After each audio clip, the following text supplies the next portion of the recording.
মৰমৰ ছাত্ৰ-ছাত্ৰীসকল আজিৰ এই ভিডিঅ'টিত আমি ডেইলি ইউজ কৰা কেইটামান বাক্য মই তোমালোকৰ বাবে অসমীয়া আৰু ইংৰাজীত লিখি আনিছোঁ যাতে তোমালোকৰ সুবিধা হয়। আগতে আমি দুটা ভিডিঅ' আপলোড কৰিছিলোঁ। সেই ভিডিঅ'কেইটাত বহুতে কমেণ্ট কৰিছিলা যে এনেকুৱা ধৰণৰ ভিডিঅ' আপলোড কৰিব লাগে, গতিকে মই ভিডিঅ'টি লৈ আহিছোঁ। যেনে চোৱা, কেতিয়াবা আমি কওঁ যে খৰকৈ যোৱা, খৰকৈ যোৱা, খৰকৈ যোৱা। খৰকৈ যোৱাটোক ইংৰাজীত আমি কেনেদৰে ক'ব লাগে? খৰকৈ যোৱা মানে গ' ফাষ্ট। খৰকৈ যোৱা, গ' ফাষ্ট।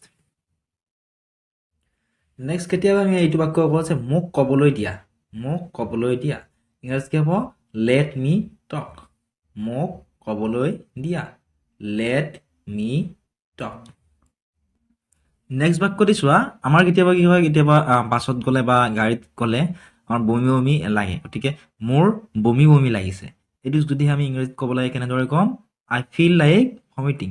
মোৰ বমি বমি লাগিছে। তাৰপিছত চোৱা, ইংগিত নিদিবা, ইংগিত নিদিবা। ইংৰাজীত ক'ব ড'ন্ট জেচাৰ, ইংগিত নিদিবা। নেক্সট বাক্যটি চোৱা, চামুচখন লোৱা, চামুচখন লোৱা। ইংৰাজীত কি হ'ব? Tech the spoon.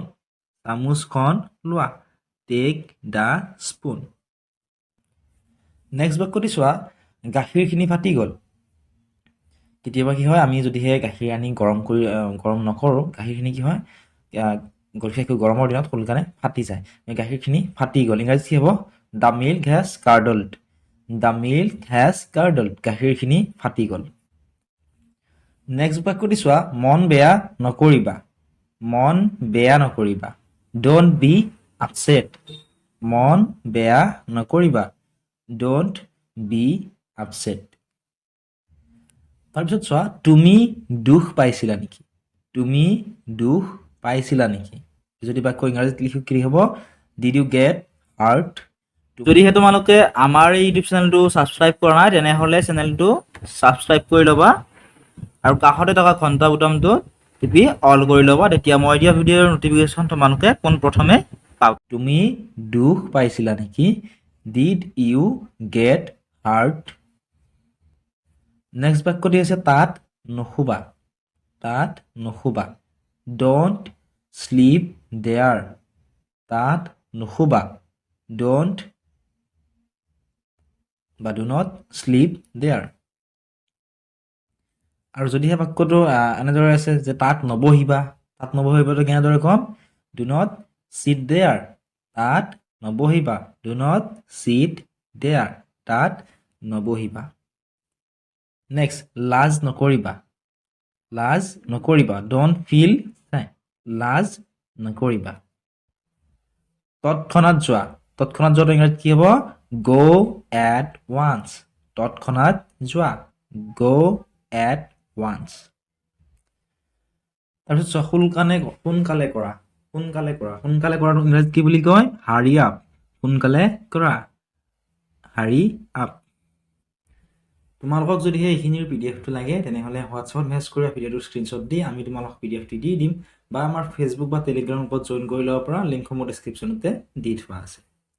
নেক্সট বাক্যটি চোৱা, তুমি মোৰ মনৰ কথা কৈ দিলা, তুমি মোৰ মনৰ কথা কৈ দিলা। You spoke out of my mind. তুমি মোৰ মনৰ কথা কৈ দিলা। You spoke out of my mind. Next বাক্য, মোৰ প্ৰায়ে মূৰৰ বিষ হয়,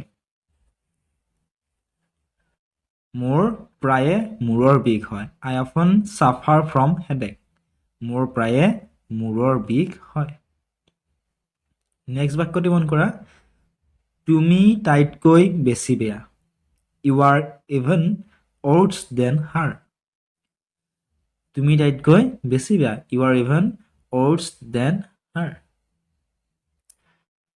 তাৰপিছত চোৱা, মই কথা দিলে ৰাখোঁ, মই কথা দিলে ৰাখোঁ।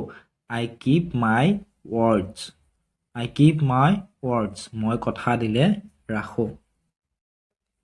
নেক্সট বাক্যটি চোৱা, এইটো বাদ দিয়া, এইটো বাদ দিয়া। লেট ইট গ' বা লিভ ইট।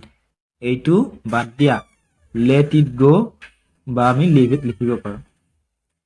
তাৰপিছৰ বাক্যটো, চিহ ইমান বেয়া, চিহ ইমান বেয়া। ইংৰাজীত কি হ'ব? হাউ ডিছগাষ্টিং। হাউ ডিছকাষ্টিং চি ইমান বেয়া নেক্সট বাক্যটি চোৱা ফোনটো বাজি আছে ফোনটো বাজি আছে দ্য ফোন ইজ ৰিংগিং ফোনটো বাজি আছে দ্য ফোন ইজ ৰিংগিং মৰমৰ ছাত্ৰ ছাত্ৰীসকল এইখিনি আছিল আজিৰ এই ভিডিঅ'টিত আগৰ ভিডিঅ'বিলাক যদি চাবলৈ বিচৰা লিংক ডেছক্ৰিপশ্যনত পাই যাবা তাত ক্লিক কৰি তোমালোকে চাবা আৰু যদি বিচাৰি নাপাওঁ কমেণ্ট কৰিলে আমি তোমালোকক লিংকটো দি দিম চেনেলটো ছাবস্ক্ৰাইব কৰি ল'বলৈ নাপাহৰিবা